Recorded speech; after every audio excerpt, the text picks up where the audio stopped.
আসসালামু আলাইকুম। সবার আগে বাছাই করা 10টি আন্তর্জাতিক খবর জানিয়ে দেব। প্রথমেই থাকছে শিরোনাম। তবে তার আগে অনুরোধ থাকবে ভিডিওটিতে একটি লাইক দিবেন।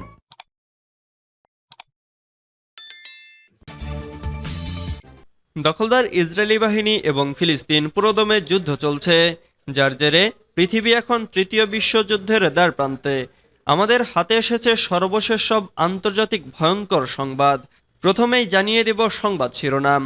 গাজার প্রতি সংহতি, ইসরায়েলের হাইফা নগরীর বিদ্যুৎ কেন্দ্রে ড্রোন হামলা চালালো ইরাকি যোদ্ধারা।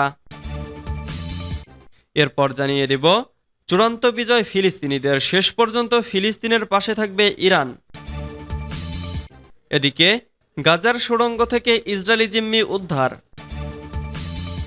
এরপর জানিয়ে দেব পশ্চিম তীরে ইসরায়েলি অভিযান নিয়ে যা বলল জাতিসংঘ ও ইইউ। আরও জানিয়ে দিব নতুন গাইডিং সিস্টেম রকেট লঞ্চারের সফল উৎক্ষেপণ উত্তর কোরিয়ার। সর্বশেষ জানিয়ে দেব নরেন্দ্র মোদীকে পাকিস্তানে আমন্ত্রণ। এতক্ষণ শুনছিলেন সংবাদ শিরোনাম, এবারে বিস্তারিত। তবে অনুরোধ থাকবে ভিডিওটিতে একটি লাইক করবেন এবং কমেন্ট করে জানিয়ে দিবেন কোন জেলা থেকে আপনি আমাদের এই ভিডিওটি দেখছেন। গাজার প্রতি সংহতি, ইসরায়েলের হাইফা নগরীর বিদ্যুৎ কেন্দ্রে ড্রোন হামলা চালালো ইরাকি যোদ্ধারা। ইরাকের ইসলামী প্রতিরোধগামী যোদ্ধারা অবরুদ্ধ গাজা উপত্যকায় ইহুদিবাদী ইসরায়েলের বর্বর আগ্রাসন ও গণহত্যার প্রতিবাদে অধিকৃত হাইফা বন্দরনগরীর একটি কৌশলগত স্থানে ড্রোন হামলা চালিয়েছে। ইরাকের প্রতিরোধগামী সংগঠনগুলোর জোট পপুলার মোবিলাইজেশন ইউনিট বা পিএমইউ তাদের টেলিগ্রাম চ্যানেলে প্রকাশিত এক বিবৃতিতে বলেছে, আজ বৃহস্পতিবার ভোররাতে হাইফার অ্যালন্টাভোর ইন্ডাস্ট্রিয়াল পাওয়ার স্টেশন লক্ষ্য করে ড্রোন হামলা চালানো হয়েছে। বিবৃতিতে উল্লেখ করা হয়েছে, গাজা উপত্যকায় দখলদার ইসরায়েল 10 মাসের বেশি সময় ধরে যে বর্বর আগ্রাসন ও গণহত্যা চালিয়ে আসছে তার প্রতিক্রিয়ায় এই অভিযান পরিচালনা করা হয়েছে। ইরাকের ইসলামী প্রতিরোধ আন্দোলন গত মঙ্গলবার জানিয়েছে, তারা ড্রোন ব্যবহার করে হাইফা নগরের একটি গুরুত্বপূর্ণ লক্ষ্যবস্তুতে আঘাত করেছে। গত 7 অক্টোবর থেকে ইসরায়েল গাজায় আগ্রাসন শুরু করলে ইরাকি প্রতিরোধ যোদ্ধারা প্রায় নিয়মিত ইসরায়েলের বিভিন্ন শহরে হামলা চালাচ্ছে। ইরাকি যোদ্ধারা বলেছে, ইসরায়েল আগ্রাসন বন্ধ না করলে তারাও হামলা বন্ধ করবে না। চূড়ান্ত বিজয় ফিলিস্তিনিদের, শেষ পর্যন্ত ফিলিস্তিনের পাশে থাকবে ইরান। ইসলামী প্রজাতন্ত্র ইরানের পররাষ্ট্রমন্ত্রী আব্বাস আরাকচি ইহুদিবাদী ইসরায়েলের বর্বর আগ্রাসন ও গণহত্যার মুখে ফিলিস্তিনিদের 11 মাস ধরে অটল থাকার প্রশংসা করে বলেছে, চূড়ান্ত বিজয় ফিলিস্তিনি জনগণেরই হবে। আজ বুধবার ফিলিস্তিনি প্রতিরোধ আন্দোলন হামাসের পলিটিক্যাল ব্যুরোর উপপ্রধান খলিল আল হাইয়ার সঙ্গে ফোনালাপের সময় শীর্ষ কূটনীতিক এ মন্তব্য করেন। তিনি বলেন, বর্তমান ইরানি প্রশাসন নিপীড়িত ফিলিস্তিনি জাতির জন্য তার পূর্বসূরিদের সমর্থনের নীতি দৃঢ়ভাবে অব্যাহত রাখবে। তিনি জোর দিয়ে বলেন, ইসলামী প্রজাতন্ত্র ইরান শেষ পর্যন্ত ফিলিস্তিনিদের পাশে থাকবে। তিনি বলেন, উপত্যকায় যুদ্ধবিরতির সম্ভাব্য যে কোনো চুক্তিকে ইরান সমর্থন দেবে, যার প্রতি ফিলিস্তিনি জনগণ এবং প্রতিরোধ যোদ্ধাদের অনুমোদন আছে। গাজায় সুড়ঙ্গ থেকে ইসরায়েলি জিম্মি উদ্ধার। গাজায় হামাসের সুড়ঙ্গে অভিযান চালিয়ে একজন ইসরায়েলি বন্দীকে উদ্ধার করা হয়েছে। ইসরায়েলি বাহিনী মঙ্গলবার 27 আগস্ট এ দাবি করেছে। খবর আল জাজিরার।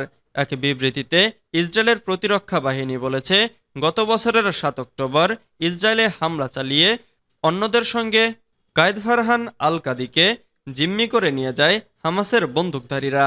এরপর 10 মাসের বেশি সময় তারপর নির্যাতন চলে। অবশেষে ওই ব্যক্তিকে উদ্ধার করা গেছে। এটি খুবই জটিল অভিযান ছিল। কায়েদ ফারহান আল কাদি ইসরায়েলের দক্ষিণাঞ্চলের বেদুইন সম্প্রদায়ের মানুষ।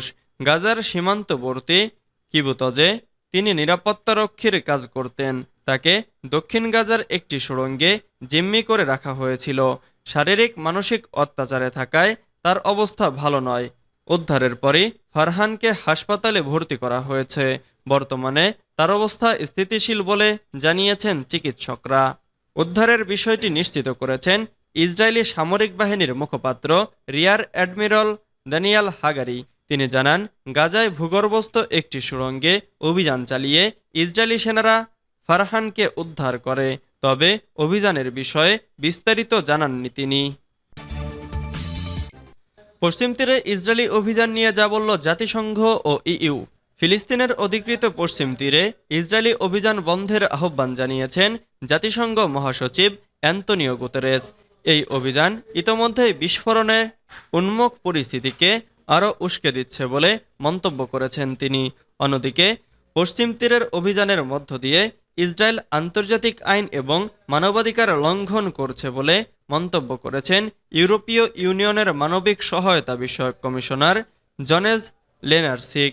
দখলকৃত পশ্চিম তীরের পরিস্থিতি ক্রমশ অবনতি হচ্ছে বলে এক এক্সপোস্টে মন্তব্য করেছেন লেনারসিক।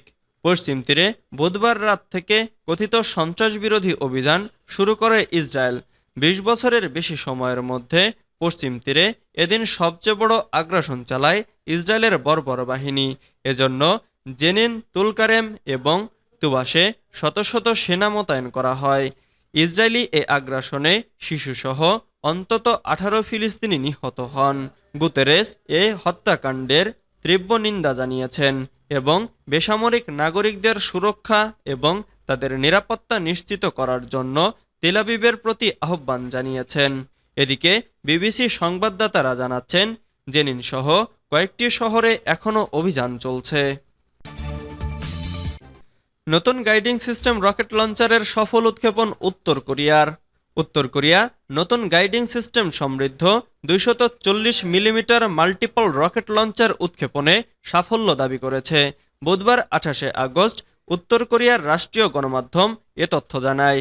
৩ মাস আগেই উত্তর কোরিয়া জানিয়েছিল তারা দেশের সামরিক বাহিনীকে ২৪০ মিমি মাল্টিপল রকেট লঞ্চারের মতো অস্ত্রে সুসজ্জিত করতে যাচ্ছে।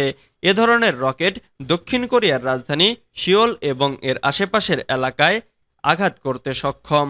Korean central news agency KCNA জানিয়েছে, মাল্টিপল রকেট লঞ্চারগুলোর চলাচল করার এবং গোলাবর্ষণের ক্ষমতার আধুনিকায়ন করা হয়েছে, যা সব সূচকের মাধ্যমে সুবিধাজনক হিসেবে প্রমাণিত হয়েছে।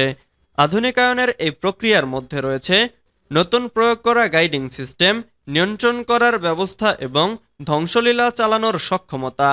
মাত্র ২ দিন আগে সুইসাইড ড্রোন তৈরির ঘোষণা দেওয়ার পরপরই নতুন সমরাস্ত্র পরীক্ষার বিষয়টি এলো। মনুষ্যবিহীন এ আকাশযানগুলো অনেকটা গাইডেড মিসাইলের মতো শত্রুর অবস্থান লক্ষ্য করে আঘাত হানতে সক্ষম। নরেন্দ্র মোদীকে পাকিস্তানে আমন্ত্রণ। অক্টোবরের মাঝামাঝি ইসলামাবাদে অনুষ্ঠেয় সাংহাই কোঅপারেশন অর্গানাইজেশনের বৈঠকে ভারতের প্রধানমন্ত্রী নরেন্দ্র মোদীকে আমন্ত্রণ জানিয়েছে পাকিস্তান। বৃহস্পতিবার ২৯শে আগস্ট পাকিস্তানের পররাষ্ট্র দপ্তরের মুখপাত্র মুমতাজ জাহরা বালুচ জানান, এসসিওর আসন্ন বৈঠকে ভারতের প্রধানমন্ত্রী নরেন্দ্র মোদীকে আমন্ত্রণ জানানো হয়েছে। বৈঠকে অংশ নিতে বিভিন্ন দেশের প্রধানদের আমন্ত্রণ পাঠানো হয়েছে। আগামী ১৫ ও ১৬ অক্টোবর এসসিও সরকার প্রধানদের বৈঠকের আয়োজন করবে পাকিস্তান। অনুষ্ঠানের আগে এসসিও সদস্য দেশগুলোর মধ্যে আর্থিক, অর্থনৈতিক, সামাজিক, সাংস্কৃতিক এবং মানবিক সহযোগিতার ওপর দৃষ্টি নিবদ্ধ করে একটি মন্ত্রী পর্যায়ের বৈঠক হবে। একই সঙ্গে কয়েক দফা বৈঠক হবে সিনিয়র কর্মকর্তাদের। মুমতাজ জাহরা বালুচ বলেন, কয়েকটি দেশ ইতোমধ্যে বৈঠকে তাদের অংশগ্রহণ নিশ্চিত করেছে। কোন কোন দেশ নিশ্চিত করেছে তা যথাসময়ে জানানো হবে।